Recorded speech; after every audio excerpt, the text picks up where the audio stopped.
Evet, sizin için şimdi tadım aşaması. Köftemizin biraz da yoğurdunu koyuyoruz. Şu şekilde alıyoruz. Bakın içi ne kadar güzel pişmiş. Sosundan. Şu şekilde. Muhteşem.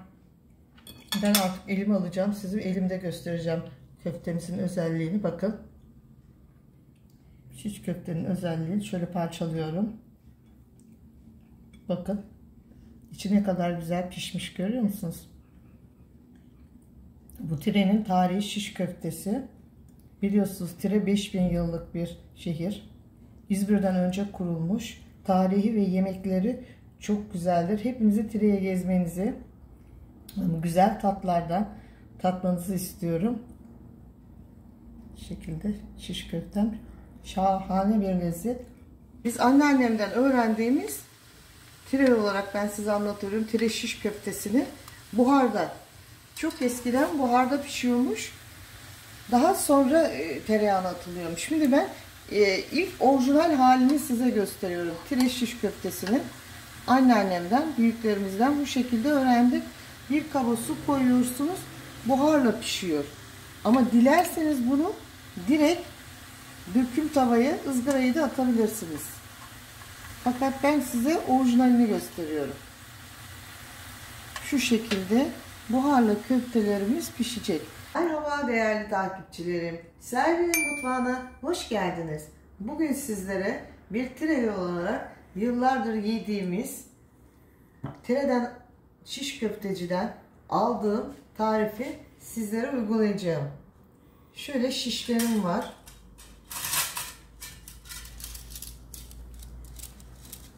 Şişlerimi yıkadım, temiz, hazır. Mangal şişi bunlar. 750 gram kıymam var öncelikle. Yarısını ön koldan çektirttim. Yarısı kaburgadan. 2 çekim kıyma, fakat bu 2 çekim kıyma şişe yapışmaz arkadaşlar. 3 çekim olması lazım. Bunun için ne yapıyoruz? Robottan geçiriyoruz. Bakın şimdi bu, çünkü şiş köftenin özelliği şudur arkadaşlar. İçine soğan, ekmek, hiçbir madde girmez. Sadece et, karabiber, tuz. Şimdi robottan etimi karabiber, tuzla birlikte çekeceğim. Daha sonra 1 yemek kaşığı tereyağında domateslerimi incecik doğrayarak sos hazırlayacağım. Şiş köftenin özelliği tereyağda pişmesidir. Önce şişlerimi buharda pişireceğim. Daha sonra tereyağında pişireceğim. %50 buharda pişecek. %50'si de tereyağında pişecek. Üzerine de domates sosuyla sunumu hazırlayacağım. Kıymamızı robota yerleştiriyorum. Şimdi bunu tam 1 çay kaşığı karabiberimi ilave ediyorum. 1, 2, 3 çay kaşığı tuzumu ilave ediyorum. 250 gramı 1 çay kaşığı tuz oluyor. Şimdi hepsini iyice robottan çekiyorum.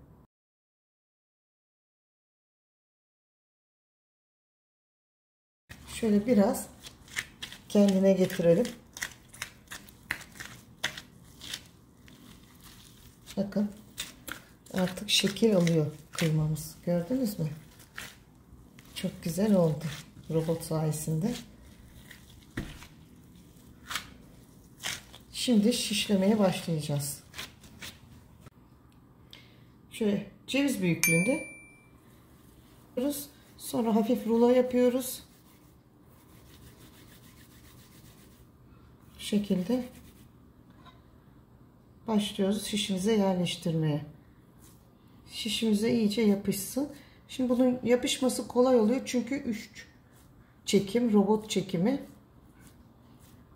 2 çekim yaparsanız bu köfte yapışmaz. Şu şekilde. Hepsi eşit olacak şekilde. Arada dilerseniz elinize yapışırsa su alabilirsiniz biraz.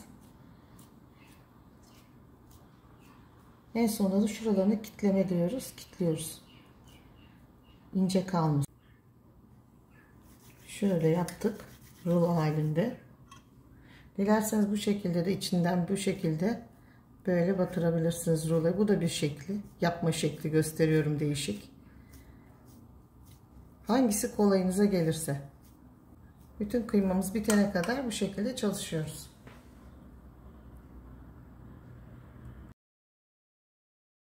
...750 gram kıymadan 17 adet şiş köftem çıktı.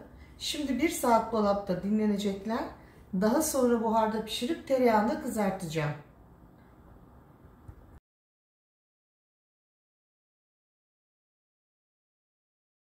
Öğrendiğimiz tire olarak ben size anlatıyorum. Tire şiş köftesini buharda.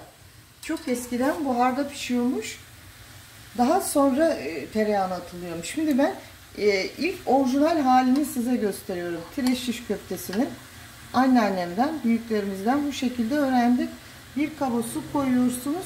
Buharla pişiyor. Ama dilerseniz bunu direkt döküm tavaya, ızgarayı da atabilirsiniz. Fakat ben size orijinalini gösteriyorum. Şu şekilde buharla köftelerimiz pişecek. Ben fazlalarını derin dondurucuya kaldırıyorum. Etlerimizi sürekli şu şekilde çevireceğiz. Eşit pişmesi için. Bakın burası pişmeye başladı. Bu şekilde yaparsanız daha lezzetli oluyor. Etin lezzeti içinde kalıyor. Tavada kalmıyor. Ben bu usulü çok seviyorum. Yalnız eşit olması için ara ara lütfen çevirin. Bir de %50 pişecek burada. Daha sonra tereyağında kızartacağım. Üzerinde de tereyağında. Evet, etimiz pişmeye yaklaştı.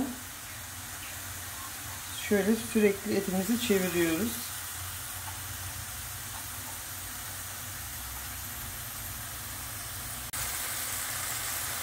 Şöyle piştiğini, şişten biraz ayrılmaya başladı.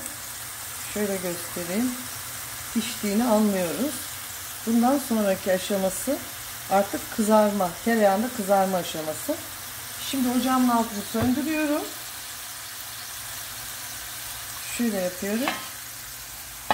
Servis tabağıma alıyorum. Biraz ılımasını bekleyeceğim. Şişlerden çıkarıp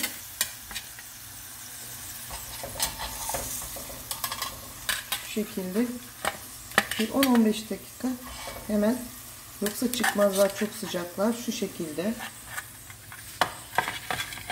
arkadaşlar, %50 oranında buharda şiş köftelerimiz pişti. Şimdi tereyağında kızarma aşaması. Biraz ılıyınca şişlerden çıkarıyorum.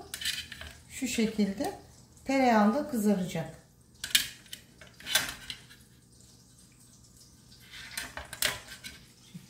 Tereyağıma 1 çay kaşığı tuz ilave ediyorum.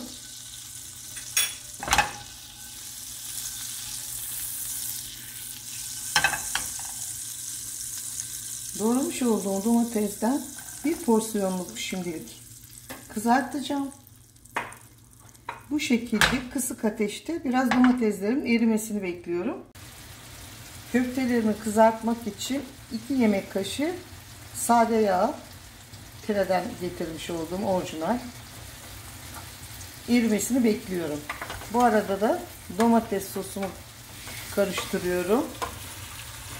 Domateslerin biraz erimesi gerekiyor. Tabii daha yaz domatesi çıkmadı. Şöyle şişimizi alıyoruz. Erimiş olan tereyağımıza bırakıyoruz. Şimdi ben 1,5 porsiyonluk 6 tane yapıyorum. Kızarmaya başladı. Bu şekilde çevir. %50'si piştiği için buharda şimdi çok çabuk pişti, bakın. 1-2 dakikada pişiyor. Bu şekilde köftemizi ben göstereyim. Bu şekilde. Kıymamız az yağlı olduğu için köftelerimiz küçülmedi. Şiş köftenin özelliği yağlı kıymadan olmaz. 3 çekim olacak. Lütfen bunu dipnot düşün. 3 çekim, az yağlı, çok az. Şimdi köftemiz hazır. Sunum aşaması.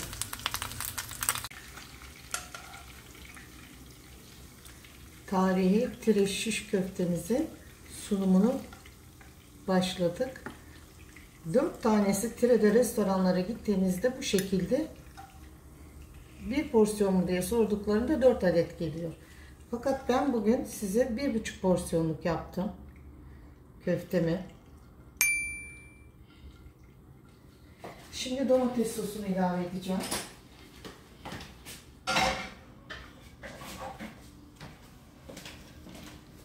Şu şekilde.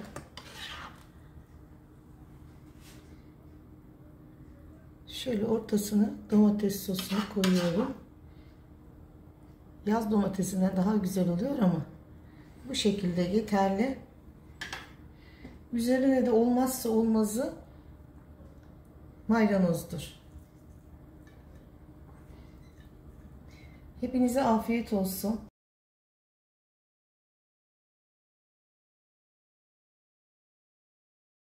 Şimdi köftelerimizi kızartmış olduğumuz tereyağı en değerli yeridir. Bundan üzerine çok hafif döküyoruz. Bakın. Şimdi tadına doyum olmaz. Hepinize afiyet olsun. Bu güzel tarifimi hepinize öneriyorum. Sağlıkla kalın, mutlu kalın. Lütfen kanalıma abone olmayı, yorum yazmayı, beğenmeyi unutmayın. Bildirim tuşuna basarsanız bundan sonraki tariflerimden haberdar olursunuz. Hoşça kalın.